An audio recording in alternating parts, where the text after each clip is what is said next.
ਪਹਿਲੀ ਗੱਲ ਜਿੱਦਾਂ ਹਰਜੋਤ ਜੀ ਨੇ ਆਪਾਂ ਜ਼ਿਕਰ ਕੀਤਾ ਹੀ ਆ ਵੀ ਜਿਹੜੇ ਈਰਾਨ ਦੇ ਨਾਲ ਜਿਹੜੀ ਡੀਲ ਹੋਈ ਹੈ 14 ਪੁਆਇੰਟ ਦੇ ਨਾਲ ਇਹ ਜਿਹੜੀ ਡੀਲ ਆ ਉਹ ਹੁਣ ਉੱਥੇ ਬਣ ਰਹੀ ਆ। ਦੋਨਾਂ ਨੇ ਸਾਈਨ ਕਰ ਦਿੱਤੇ ਆ।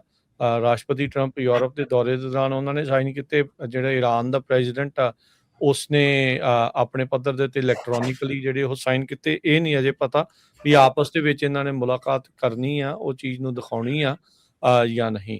ਸੋ ਦੁਨੀਆ ਭਰ ਤੋਂ ਰਿਐਕਸ਼ਨਸ ਜਿਹੜੇ ਹਰਜੋਤ ਸਿੰਘ ਜੀ ਇਸ ਡੀਲ ਨੂੰ ਲੈ ਕੇ ਜਿਹੜੇ ਉਹ ਆ ਰਹੇ extended ceasefire strait of Hormuz ਦੇ ਓਪਨ ਹੋਣ ਨੂੰ ਜਿਹੜਾ ਉਹ ਲੈ ਕੇ। ਸੋ ਈਰਾਨ ਨੂੰ ਕਾਫੀ ਜ਼ਿਆਦਾ ਇਕਨੋਮਿਕ ਲਾਈਫ ਲਾਈਨ ਇਸ ਦੇ ਵਿੱਚ ਮਿਲੀਆਂ ਆ। ਕੰਸੈਸ਼ਨ ਉਹਨਾਂ ਨੂੰ ਬਹੁਤ ਘੱਟ ਕਰਨੀਆਂ ਪਈਆਂ ਆ ਤੇ ਓਵਰਆਲ ਸਟੇਟ ਆਫ ਹਾਰਮੁਜ਼ ਦੇ ਉੱਤੇ ਉਹਨਾਂ ਦਾ ਦਾਵਾ ਉਹਨਾਂ ਨੇ ਇਸ ਡੀਲ ਤੋਂ ਬਾਅਦ 'ਚ ਇਨਫੈਕਟ ਹੋਰ ਮਜ਼ਬੂਤ ਜਿਹੜਾ ਉਹ ਹੋ ਗਿਆ ਆ। ਸੋ ਕਈ ਤਰੀਕੇ ਦੀਆਂ ਗੱਲਾਂ ਜਿਹੜੀਆਂ ਸੁਣਨ ਨੂੰ ਮਿਲ ਰਹੀਆਂ। ਰਿਪਬਲਿਕਨਸ ਕਾਫੀ ਜਿਹੜੇ ਵਾਸ਼ਿੰਗਟਨ DC 'ਚ ਆ ਉਹ ਇਸ ਚੀਜ਼ ਦੇ ਇਸ ਪੂਰੀ ਡੀਲ ਦੇ ਉਲਟ ਵੀ ਨਜ਼ਰ ਆਏ ਆ।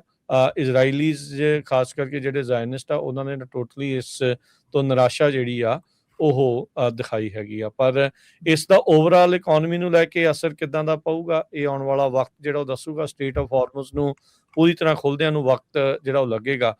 ਇਸ ਖਬਰ ਦੇ ਨਾਲ ਰਮਨ ਜੀ ਟਰੱਕਿੰਗ ਦੇ ਉੱਤੇ ਕੀ ਚਹਿਲ ਕਦਮੀ ਜਿਹੜੀ ਉਹ ਹੋਈ ਆ, ਉਹਨਾਂ ਨੂੰ ਆਸ ਉਮੀਦ ਤਾਂ ਜਾਗੀ ਹੋਊਗੀ ਵੀ ਹੁਣ ਡੀਜ਼ਲ ਦੇ ਪ੍ਰਾਈਸ ਇਵੈਂਚੁਅਲੀ ਜਿਹੜੇ ਉਹ ਘਟਣੇ ਸ਼ੁਰੂ ਹੋ ਜਾਣਗੇ। ਘਟਣੇ ਸ਼ੁਰੂ ਹੋ ਗਏ ਆ ਰਾਜਕਰਨ। ਮੈਂ ਕਾਫੀ ਇਸ ਚੀਜ਼ ਦੇ ਵਿੱਚ ਦੇਖ ਰਿਹਾ ਸੀਗਾ 3.1% ਜਿਹੜੇ ਆ ਪ੍ਰਾਈਸ ਡ੍ਰੌਪ ਹੋਈ ਆ। 77.11 ਸੈਂਟਸ ਆ ਬੈਰਲ ਜਿਹੜਾ ਕਰੂਡ ਆਇਲ ਹੋਇਆ ਹੈਗਾ, ਉਹਦੇ ਨਾਲ ਪ੍ਰਾਈਸਿਸ ਤੇ ਥੱਲੇ ਆਉਣੀਆਂ ਸ਼ੁਰੂ ਹੋ ਗਈਆਂ। ਡੈਫੀਨੇਟਲੀ ਜਿਹੜੀ ਸਪਾਟ ਮਾਰਕੀਟ ਆ ਉਹ ਬੈਟਰ ਕਰ ਰਹੀ ਹੈਗੀ ਆ, ਪਰ ਉਹਦੇ ਨਾਲ ਨਾਲ ਇਹ ਵੀ ਆ ਕਿ ਟਰੱਕਿੰਗ ਕਾਸਟ ਜਿਹੜੀ ਆ ਉਹ ਬਹੁਤ ਜ਼ਿਆਦਾ ਵੱਧ ਚੁੱਕੀ ਆ। ਉਹਦੇ ਵਿੱਚ ਟਰੱਕਿੰਗ ਕੰਪਨੀ ਲਈ ਆਲਮੋਸਟ ਜਿਹੜੇ ਪਿਛਲੇ 3 ਸਾਲ ਆ ਬਹੁਤ ਜ਼ਿਆਦਾ ਬਰੂਟਲ ਰਹੇ ਆ। ਜਿੱਦਾਂ ਆਪਾਂ ਅੱਗੇ ਗੱਲ ਕਰਦੇ ਰਹੇ ਆ ਕਿ ਬਹੁਤ ਹੀ ਜ਼ਿਆਦਾ ਜਿਹੜਾ ਸਮਾਂ ਜਿਹੜਾ ਮਾੜਾ ਚੱਲਿਆ ਹੈਗਾ। ਸੋ ਜਿਹੜੇ ਲਾਸਿਸ ਹੈਗੇ ਟਰੱਕਿੰਗ ਕੰਪਨੀਆਂ ਲਈ ਉਹ ਜਿਹੜੇ ਰਿਕਵਰ ਕਰਨੇ ਤੇ ਪਲੱਸ ਉਹਦੇ ਨਾਲ ਨਾਲ ਜਿਹੜੀ ਅੱਜ ਦੀ ਹਾਈ ਕਾਸਟ ਜਿਹੜੀ ਹੈਗੀ ਆ ਆਪਰੇਟਿੰਗ ਕਾਸਟ ਹੈਗੀ ਆ ਉਹ ਬਹੁਤ ਜ਼ਿਆਦਾ ਹਾਈ ਹੋ ਚੁੱਕੀ ਹੈ, ਜਿਹਦੇ ਵਿੱਚ ਡਰਾਈਵਰ ਕਾਸਟ ਜਿਹੜੀ ਇਸ ਵੇਲੇ ਆਬਵੀਅਸਲੀ ਆਪਾਂ ਸੁਣਦੇ ਹਾਂ ਅੱਜ ਕੱਲ੍ਹ ਬਹੁਤ ਜ਼ਿਆਦਾ ਕਿ ਡਰਾਈਵਰ ਕਾਸਟ ਵੀ ਬਹੁਤ ਜ਼ਿਆਦਾ ਵਧੀ ਆ। ਸੋ ਉਹਦੇ ਕਰਕੇ ਜਿਹੜਾ ਇਹ ਪੁਆਇੰਟ ਹੈਗਾ ਡੈਫੀਨੇਟਲੀ ਇਟਸ ਨਾਟ ਕਿ ਟਰੱਕਿੰਗ ਇੰਡਸਟਰੀ ਜਿਹੜੀ ਆ it's not doing good, it is doing good, but ਉਹਦੇ ਨਾਲ ਨਾਲ ਚੱਲਦੇ ਆ ਜਿਹੜੀ ਕਾਸਟ ਹੈਗੀ ਆ ਉਹ ਬਹੁਤ ਵਧਣ ਕਰਕੇ ਵੀ ਕਾਫੀ ਜਿਹੜੇ ਸਿਚੁਏਸ਼ਨਸ ਹੈ। ਕਿਉਂਕਿ ਇਸ ਵੇਲੇ ਕੁਐਸਚਨ ਇਹ ਉੱਠ ਰਿਹਾ ਸੀਗਾ ਸਪਾਟ ਮਾਰਕੀਟ ਦੇ ਵਿੱਚ ਕਿ ਕੀ ਇਸ ਵੇਲੇ ਬ੍ਰੋਕਰ ਜਿਹੜਾ ਹੈਗਾ ਉਹ ਮਨੀ ਬਣਾ ਰਿਹਾ ਹੈਗਾ, ਬ੍ਰੋਕਰ ਜ਼ਿਆਦਾ ਮਨੀ ਬਣਾ ਰਿਹਾ ਜਾਂ ਟਰੱਕਿੰਗ ਕੰਪਨੀ ਬਣਾ ਰਹੀ ਆ ਜਾਂ ਸ਼ਿਪਰ ਬਣਾ ਰਿਹਾ ਹੈਗਾ। ਸੋ ਇਹਦੇ ਵਿੱਚ ਜਿਹੜੀ ਡਿਸਕਸ਼ਨ ਹੈ ਇਹਦੇ ਵਿੱਚ ਇਹੋ ਹੀ ਸਾਹਮਣੇ ਖੁੱਲ ਕੇ ਆਉਂਦਾ ਕਿ ਜਿਹੜਾ ਛੋਟਾ ਬ੍ਰੋਕਰ ਹੈਗਾ ਆ ਉਹ ਮੇ ਵੀ ਥੋੜੇ ਬਹੁਤ ਪੈਸੇ ਵਧੀਆ ਬਣਾ ਰਿਹਾ ਹੋਵੇ, ਪਰ ਜਿਹੜਾ ਐਵਰੇਜ ਆਊਟ ਬਿਗ ਬ੍ਰੋਕਰ ਹੈਗਾ ਉਹਦੀ ਜਿਹੜਾ ਮਾਰਜਨ ਹੈਗਾ ਉਹ ਅਜੇ ਸਟਿਲ ਉੱਥੇ ਹੀ ਹੈਗਾ, ਕਿਉਂਕਿ ਜਿਹੜੇ ਐਕਸਪੈਂਸਿਸ ਉਹਨਾਂ ਦੇ ਹੋਏ ਹੈਗੇ ਆ ਜਾਂ ਜਿਹੜੇ ਪਿਛਲੇ 3 ਸਾਲਾਂ ਦੇ ਵਿੱਚ ਨੁਕਸਾਨ ਸਾਰਿਆਂ ਨੇ ਲਏ ਹੈਗੇ ਆ ਉਹ ਆਲਮੋਸਟ ਜਿਹੜਾ ਆ ਉਹ ਰਿਕਵਰੀ ਮੋਡ 'ਚ ਹੈਗੀ ਆ। ਡੈਫੀਨੇਟਲੀ ਜਿਹੜੀ ਸਪਾਟ ਮਾਰਕੀਟ ਹੈਗੀ ਆ ਉਹ ਕਾਫੀ ਰੈਕਡ ਬ੍ਰੇਕ ਕਰ ਰਹੀ ਹੈਗੀ ਆ। ਇਸ ਵੇਲੇ ਜਿਹੜੇ ਪ੍ਰਾਈਸਿਸ ਹੈਗੇ ਆ ਆਲਮੋਸਟ ਜਿਹੜੇ ਆਪਾਂ $2 ਦੀ ਰੇਂਜ ਦੇ ਵਿੱਚ ਸਾਰੇ ਫਸੇ ਬੈਠੇ ਸੀਗੇ, ਇਸ ਵੇਲੇ ਪ੍ਰੀਟੀ ਮਚ ਸਾਰਾ ਕੁਛ ਹੀ $3 ਤੋਂ ਉੱਤੇ ਚੱਲ ਰਿਹਾ ਹੈਗਾ। ਸੋ ਇਸ ਕਰਕੇ ਜਿਹੜੀ ਕਾਸਟ ਹੈਗੀ ਆ ਉਹ ਵੀ ਵਧੀ ਆ, ਜਿਹਦੇ ਨਾਲ ਪ੍ਰਾਈਸਿਸ ਜਿਹੜਾ ਇਨਪੁਟ ਕਾਸਟ ਆ ਉਹ ਓਵਰਆਲ ਵੱਧ ਚੁੱਕੀ ਹੋਈ ਉਹਦੇ ਕਰਕੇ। ਮੈਨੂੰ ਇੱਕ ਰੀਸੈਂਟਲੀ ਗੈਸ ਸਟੇਸ਼ਨ ਤੇ ਟਰੱਕਰ ਜਿਹੜਾ ਉਹ ਮਿਲਿਆ ਸੀਗਾ, ਮੈਂ ਕਿਹਾ ਵੀ ਹੁਣ ਤਾਂ ਰੇਟ ਠੀਕ ਆ। ਕਹਿੰਦਾ ਰੇਟ ਤਾਂ ਠੀਕ ਆ ਪਰ ਡੀਜ਼ਲ ਨੇ ਧੂੰਆਂ ਕੱਢਿਆ ਆ, ਕਹਿੰਦਾ ਬੈਕ ਹਾਲ ਹੈ ਹੀ ਨਹੀਂ।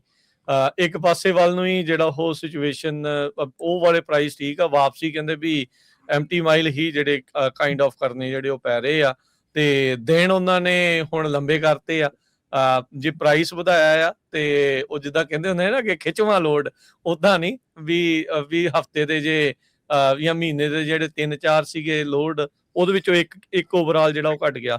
ਸੋ ਬੈਲੈਂਸ ਜਿਹਾ ਜਿਹੜਾ ਉਸ ਤਰੀਕੇ ਦੇ ਨਾਲ ਜਿਹੜਾ ਉਹ ਜ਼ਰੂਰ ਬਣਿਆ ਹੈਗਾ ਆ, ਵਿਚ I think is a good thing ਵੀ ਤੁਹਾਨੂੰ ਆਵਰ ਆਫ ਜਿਹੜੀ ਸਰਵਿਸ ਦੇ ਹਿਸਾਬ ਦੇ ਨਾਲ ਚੱਲਣ ਦਾ ਇੱਕ ਵਧੀਆ ਮੌਕਾ ਜਿਹੜਾ ਉਹ ਮਿਲੂਗਾ। ਉਹ ਟਾਈਮ ਵਾਲਾ ਤਾਂ ਵਧੀਆ ਚੀਜ਼ ਜਿਹੜੀ ਉਸ ਦੇ ਵਿੱਚ ਹੋਈ ਹੈ। ਰਾਜਕਰਨ ਦੇਖੋ ਇਹ ਇੱਕ ਇੰਡਸਟਰੀ ਸਟੈਂਡਰਡ ਹੈਗਾ। ਜੇ ਤੁਸੀਂ ਇੰਡਸਟਰੀ ਦੇ ਵਿੱਚ ਲੌਂਗ ਟਰਮ ਤੋਂ ਕੰਮ ਕਰ ਰਹੇ ਆ ਨਾ, ਤੇ ਮੈਂ ਨਵੇਂ ਜਿਹੜੇ ਆਪਣੇ ਨਿਊ ਐਂਟਰੈਂਟ ਹੈਗੇ ਆ, ਜਿਹੜੀਆਂ ਨਵੀਆਂ ਕੰਪਨੀਆਂ ਆਈਆਂ ਜਾਂ ਨਵੇਂ ਪਿਛਲੇ 5-7-10 ਸਾਲਾਂ ਦੇ ਵਿੱਚ ਆਏ ਹੈਗੇ ਆ, ਉਹਨਾਂ ਦੇ ਲਈ ਇੱਕ ਚੀਜ਼ ਇਹ ਮੈਂ ਦੱਸ ਦਿਆਂ ਕਿ ਇੰਡਸਟਰੀ ਸਟੈਂਡਰਡ ਹੈਗਾ ਤੁਹਾਨੂੰ ਦੋਨੋਂ ਪਾਸਿਓਂ ਮੋਟਾ ਰੇਟ ਨਹੀਂ ਮਿਲਦਾ ਹੈਗਾ।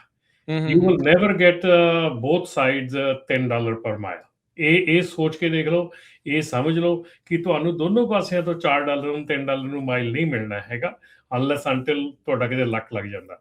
ਤੁਹਾਨੂੰ ਇੱਕ ਸਾਈਡ ਤੋਂ ਤੁਹਾਨੂੰ ਹਾਈ ਪ੍ਰਾਈਸ ਮਿਲਦੀ ਆ, ਦੂਜੀ ਸਾਈਡ ਤੋਂ ਤੁਹਾਨੂੰ ਕਾਸਟ ਕਵਰੇਜ ਹੁੰਦੀ ਆ। ਸੋ ਤੁਸੀਂ ਐਵਰੇਜ ਮਾਈਲ ਕੱਢਣਾ ਹੈਗਾ ਕਿ ਤੁਹਾਡਾ ਜਾਣ ਲੱਗਿਆ ਜੇ ਤੁਹਾਨੂੰ $10 ਮਿਲੇ ਆ, ਆਉਣ ਲੱਗਿਆ ਜੇ ਤੁਹਾਨੂੰ $1.5 ਮਿਲਿਆ, ਤੇ ਤੁਹਾਡੀ ਐਵਰੇਜ ਪਰ ਮਾਈਲ ਕਾਸਟ ਕੀ ਆ। ਸੋ ਉੱਥੇ ਤੁਹਾਡਾ ਨਿਬੇੜਾ ਹੋਣਾ ਆ। ਜੇ ਤੁਸੀਂ ਇਹ ਸੋਚਦੇ ਆ ਕਿ ਇੱਕ ਸਾਈਡ ਨੂੰ, ਹੁਣ ਬ੍ਰੋਕਰ ਨੂੰ ਪਤਾ ਕਿ ਇੱਕ ਟਰੱਕ ਜਿਹੜਾ ਕੈਲੀਫੋਰਨੀਆ ਤੋਂ ਲੋਡ ਚੱਕ ਕੇ ਤੇ ਉਹ ਜਾਰਜੀਆ ਗਿਆ ਹੈਗਾ, ਹੁਣ ਜੇ ਬ੍ਰੋਕਰ ਉਹਨੂੰ ਪ੍ਰੈਡਿਕਟ ਕਰ ਦਿੰਦਾ ਕਿ ਜਿਹੜਾ ਇਹ ਕੈਰੀਅਰ ਹੈਗਾ ਇਹਨੇ ਜਾਰਜੀਆ ਤੋਂ ਵਾਪਸ ਆਉਣਾ ਆ ਕੈਲੀਫੋਰਨੀਆ ਨੂੰ, ਠੀਕ ਹੈ ਨਾ, ਦੇ ਨੋ ਜਦੋਂ ਤੁਸੀਂ ਕੈਲੀਫੋਰਨੀਆ 'ਚ ਆ ਉਦੋਂ ਨਹੀਂ ਬ੍ਰੋਕਰ ਨੂੰ ਪਤਾ ਤੁਸੀਂ ਕਿੱਥੇ ਜਾਣਾ, ਤੁਸੀਂ ਆਪਣੀ ਮਰਜ਼ੀ ਨਾਲ ਕਿਤੇ ਵੀ ਚੇਂਜ ਕਰ ਸਕਦੇ। ਪਰ ਜਦੋਂ ਤੁਸੀਂ ਜਾਰਜੀਆ ਤੋਂ ਕੈਲੀਫੋਰਨੀਆ ਵਾਪਸ ਘਰ ਨੂੰ ਆਉਣਾ, ਬ੍ਰੋਕਰ ਦੇ ਕੋਲ ਤੁਹਾਡੀ ਪ੍ਰੈਡਿਕਟੇਬਿਲਿਟੀ ਆ। ਸੋ ਜਦੋਂ ਤੁਹਾਡੀ ਪ੍ਰੈਡਿਕਟੇਬਿਲਿਟੀ ਹੈ ਕਿ ਤੁਸੀਂ ਜਾਣਾ ਹੀ ਜਾਣਾ ਘਰ ਨੂੰ ਵਾਪਸ, ਦੈਨ ਯੂਰ ਰੇਟ ਡ੍ਰੌਪਸ।